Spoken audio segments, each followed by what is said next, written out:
Hello students. Hello. आज हम लोग एक्सरसाइज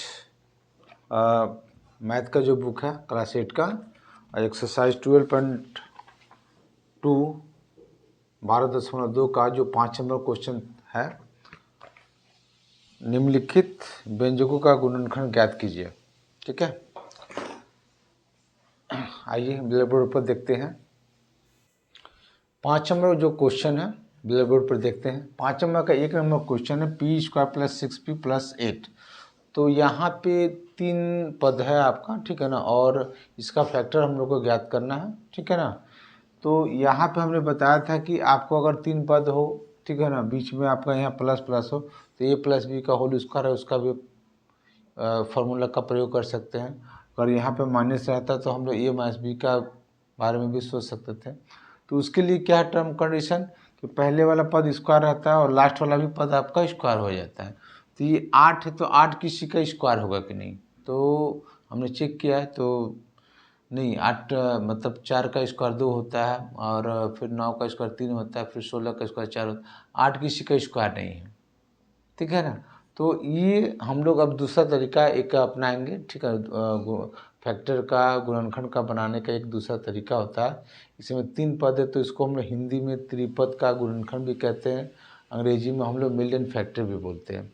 मतलब कहने का मतलब है कि मिलियन फैक्टर जब हम लोग बनाएंगे तो सवाल जो है मेरा इस तरह से सजा रहेगा, ठीक है ना। तो सबसे पहले वाले जो आपका ABCD का जो राशि होता है उसके ऊपर में स्क्वायर रहेगा, बीच में आपका एक ABCD का जो भी है उस पर स्क्वायर नहीं रहेगा, लास्ट वाले में अंक रहेगा और 3 पद रहेगा। तो उसको कैसे हम लोग बनाएंगे, ठीक है ना। तो सबसे पहले तो इस सवाल को आप इस तरह से सजे, जैसे भी मान लीजिए हो सकता है कि 8 इधर हो 6p इधर हो।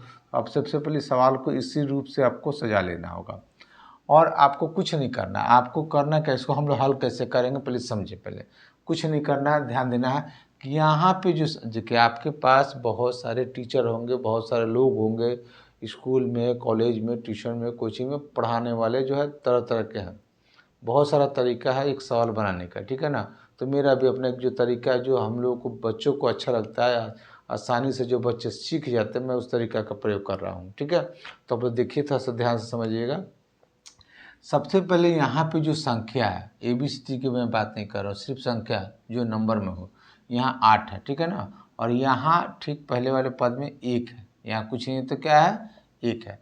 तो सबसे पहले हम लोग 8 और 1 का गुना करेंगे, मल्टीप्लाई करेंगे। तो 8 और 1 का गुना करेंगे तो 8 एकम 8 ही होगा, ठीक है। और इसको हम लोग तोड़ेंगे, फैक्टर करेंगे तो 2 से 4 बार में और 2 से 2 बार में। तो ये आपका 2 इंटू 2 इंटू 2 आया। तो वो ये 2 इंटू 2 इंटू 2 जो है, इस ये जो संख्या है इसको आप लोग 2 भाग में करेंगे। इसको आप लोग 2 भाग में अपने दिमाग से, ठीक है। और उसको 2 भाग में करके जोड़ करके, पहले बात समझिए, या तो जोड़ करके या तो घटाव करके, आपको जो इच्छा अच्छा लगे, जो सूटेबल हो, जो वहाँ पे सेट करता हो, जोड़ कर भी हो सकता है और घटाव करके भी हो सकता है। सबसे पहले जो गुणनखंड को 2 भाग में बांट दीजिएगा और जोड़ करके और घटा करके आपको लाना है 6, ठीक है। आपको क्या लाना है 6। तो यहाँ पे हम देखते हैं 6 कैसे आएगा। तो इसको दोनों को एक साथ रखते हैं और इसको अलग रखते हैं। तो 2 दूनी 4, 4 में और 2 को जोड़ देंगे तो मेरा 6 हो जाएगा। तो वही चीज़ जो आपने सोचा है, क्या सोचा है, आपने सोचा है कि सर 4 में हमको 2 जोड़ देना है ना, चूँकि 4 आप यहाँ से ले लिए और 2 यहाँ से ले लिए, तो 4 और 2 आपका 6 हो जाएगा। हमने बार बार बताया कि इसको 2 भाग में करके, जोड़ करके और घटा करके आपको वही लाना है जो यहाँ पे संख्या होगा। तो यहाँ 6 था तो हमने जोड़ करके 6 ला दिया। ये P आपका है, यहाँ पे P रख दीजिए प्लस 8। अब इसको खोल दीजिए तो P स्क्वायर सॉरी, अब इसको हम तोड़ेंगे तो 4P प्लस 2P प्लस 8, ठीक है। अब ये 4 पद हो गया, ठीक है ना। 1 पद, 2 पद, 3 पद, 4 पद। तो ये 2 पद में से आप कॉमन लेंगे।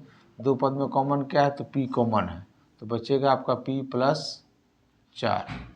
अब इन दोनों पदों में देखिए क्या कॉमन है, तो 2 कॉमन है। चूँकि 2 4 है तो ऑलरेडी इसमें 2 है, 2 कॉमन ले लीजिए तो यहाँ बचेगा P प्लस, जब हम 2 ये 8 में से 2 ले लेंगे तो मेरा 4 ही ना बचेगा, तो 4। अभी दोनों कोष्टों में देखिए एक जैसा चीज़ बचा है, तो उसको आप एक कोष्ट में रखेंगे p+4, और जो बचा है, ठीक है ना, क्या बचा है, p+2। मतलब कहने का मतलब है कि ये 2 पद यहाँ से हुआ, यहाँ एक पद, यहाँ पे एक पद, तो दोनों पदों में से हमने p+4 को कॉमन ले लिया, और जो बचा है p+2 उसको अलग लिख दिया। तो ये मेरा गुणनखंड बनकर के तैयार हो गया। तो ये इस तरह का जो गुणनखंड है इसको हम त्रिपद का गुणनखंड या मिलियन फैक्टर अंग्रेजी में बोल सकते हैं, और इसी तरीक़ा से हम लोग बनाते हैं। और पहली बार अगर आप अपने वीडियो को देख रहे हैं, सवाल समझ में आ रही है, मेरा तरीका समझ में आ रहा हो, अच्छा लग रहा हो, तो प्लीज़ मेरे वीडियो को शेयर कीजिए अपने दोस्तों को भी, और लाइक कीजिए, सब्सक्राइब कीजिए मेरे चैनल को भी, ठीक है। चलिए इसको नोट कीजिए आप लोग।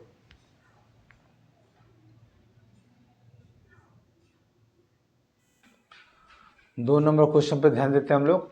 2 नंबर क्वेश्चन में है 5 का 2 नंबर q² - 10q + 21 बनाने का तरीका। चूँकि यहाँ पे स्क्वायर 21 किसी का स्क्वायर नहीं हो सकता है, तो ये त्रिपद का गुणनखंड है, मिलियन फैक्टर है। उसको बनाने का तरीका हमने बोला था कि यहाँ जो संख्या है और यहाँ जो संख्या है उसका आप मल्टीप्लाई करेंगे, तो यहाँ 21 है, यहाँ पे 1 है, तो 21 से कम कितना होगा, 21 ही होगा, ठीक है।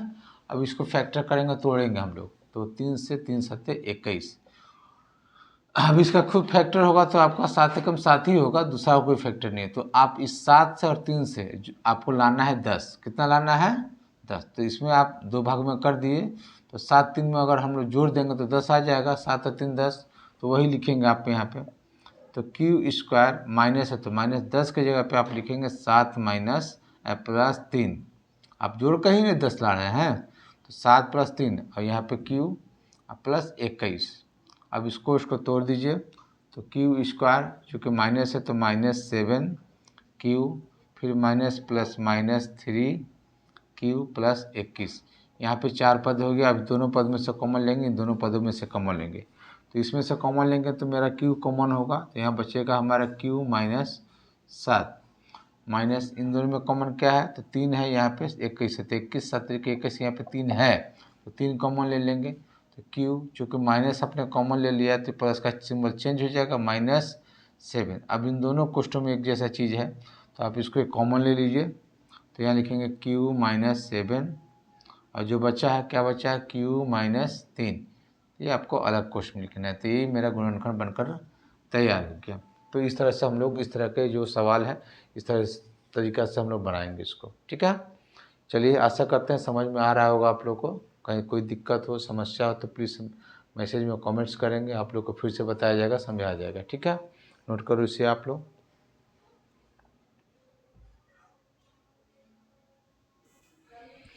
3 नंबर सवाल पर ध्यान देंगे हम लोग। यहाँ पे p² है +6p है, और यहाँ पे 16 है, तो 16 जो है 4 का स्क्वायर हो सकता है, लेकिन सूत्र में देखिए यहाँ पे माइनस दिया होता है। ऐसा कोई सवाल नहीं है जहाँ पे हम लोग का b जो है माइनस में हो, ठीक है ना, तो ऐसा नहीं होता है। तो इसका मतलब ये है कि हम लोग दूसरा चीज़ का प्रयोग करेंगे। यहाँ पे त्रिपद का ही गुणनखंड का प्रयोग करना है आपको। तो त्रिपद के गुणनखंड के लिए हमने यहाँ पे संख्या और यहाँ पे संख्या जो है 16, यहाँ पे 1 जो गुना करेंगे तो 16 होगा। 16 को हम लोग तोड़ेंगे, तो 2 से 2 8, 2 से 4 बार में, और 2 से 2 बार में। तो वो इसको आपको 2 2 2 2 है, इसको आपको 2 भाग में करके आपको लाना है कितना, 6। तो 6 कैसे आएगा देखिए, इसी से लाना है आपको। तो 2 दूनी 4, 4 दूनी 8, तो यहाँ तक मेरा 8 आया, और 8 में से 2 घसका देंगे तो मेरा 6 आ जाएगा। तो वही चीज़ आप लिख दीजिए यहाँ पे। 6 के लिए क्या लिखे, 8 - 2, p है -16। अब किस कोष्ट को तोड़ दीजिए, 8p - 2p -16, ठीक है। दोनों पदों में से कॉमन लेंगे हम लोग, तो यहाँ p कॉमन हो जाएगा, तो p + 8 बचेगा आपका, और माइनस कॉमन लेंगे तो यहाँ पे 2 कॉमन होगा, चूँकि इसमें 2 है तो आपका बचेगा p। चूँकि माइनस कॉमन लिया था तो अंदर का सिंबल आपका चेंज हो जाएगा 8। अब इन दोनों कोष्टों में एक जैसा चीज़ है, p + 8 एक जगह लिख देंगे, और दूसरा बच्चा p - 2 एक जगह एक कोष्ट में ब्रैकेट में। तो ये मेरा 3 नंबर क्वेश्चन तैयार हो गया। इसी तरह से जो सवाल है त्रिपद का गुणनखंड, देखिए गुणनखंड बनाने के लिए हमने इस चैप्टर में 2-3 बातें बताई, इसके पहले वाले में भी। सबसे पहले तो आप कॉमन लेना सीखेंगे, अगर कॉमन है तो कॉमन लीजिए। 4 पद का है तो 4 पद का किस तरह से सवाल बताए थे आप लोग को, देख भी किए हैं। और तीसरा है उसके बाद जो बताए थे a+b का होल स्क्वायर, उस पर आप बना सकते हैं। अगर है सवाल उस तरह का देख रहा है कि ना मैं a+b के होल स्क्वायर पर बनूंगा तो उस पर बनाना है। अगर उस पर नहीं है तो a-b का होल स्क्वायर है, उस सूत्र पर बना सकते हैं। तीसरा सूत्र है a² - b², उस सूत्र पर भी बना सकते हैं।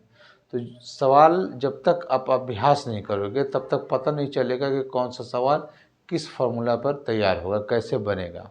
और एक नया तरीका ये भी मैंने बता दिया, मिलियन फैक्टर, ठीक है ना। तो ये सब तरीका जब तक आप अभ्यास नहीं करेंगे नहीं बनेगा।